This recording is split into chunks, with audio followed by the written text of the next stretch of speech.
Ayan na yung bago nating asimbol na solar light, guys.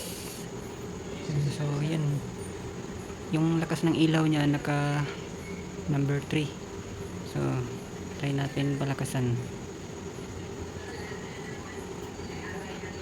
Yan guys, nakatodo, liwanag, di ba?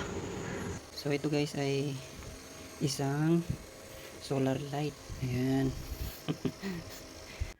So ito guys ay bagong assemble na solar light. Ayan, so makikita nyo guys, apat yung battery niya, pero 6 talaga yung battery nito. Nahuli lang dumating yung dalawa. So ito ay merong 200 watts na solar LED light. Ayan guys, tapos ito ay naka-parallel connection. At ito ay mayroon ding BMS. Ayan, nakita nyo guys. Battery protection para hindi ma-over discharge at hindi ma-overcharge. Tapos yung solar na gagamitin nito guys ay nasa 30 watts na solar panel.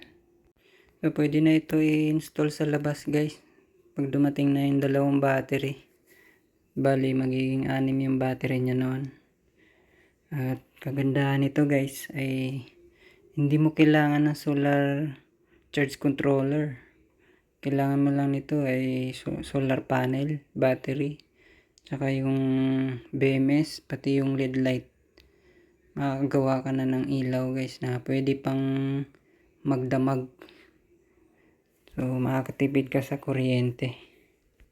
So ayan guys, naka 200 watts din yan yung pinaka ilaw niya. So DIY din yan guys.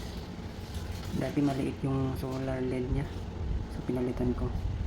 Kagandahan nito guys, mayroong battery indicator. Ayan, so malapit na siya mapuno. At additional battery din yan guys. Ayan. Sa likod nya ay may additional battery. So bali yung battery nya ay 6 yung battery nya, so hindi yan agad nalulubat. Kayang-kaya niyan magdamag guys at maliwanag yung ilaw. Ayan na yung bago nating asimbol na solar light guys.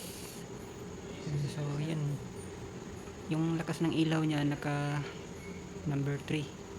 So try natin palakasan.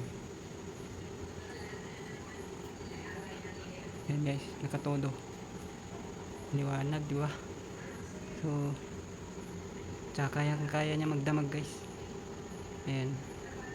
So ginawa ko 6 na battery. Ayan, maliwanag. Tapos ayan yung isa din guys, oh. Bali binago ko yung LED nya, ginawa kong malaki. Nilakihan ko yung LED nya, yung panel LED. Kagaya nyan, malaki, nasa 200 watts. Yan din, nasa 200 watts yung LED light nya. Yun guys, maliwanag, malakas yung ilaw.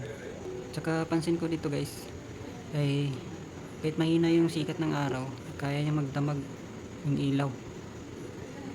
So maganda ito yung ginawa ko kasing 6 yung battery niya.